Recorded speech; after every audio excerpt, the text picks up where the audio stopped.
সে যত্র তত্র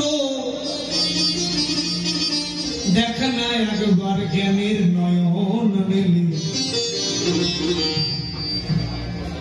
কি আর ডাকিলে মিলে তোমার ধরি ধরি ভাবনা হলে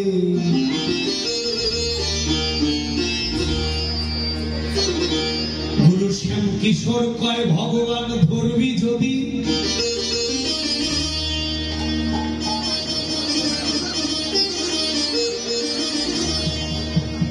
একজন সৎ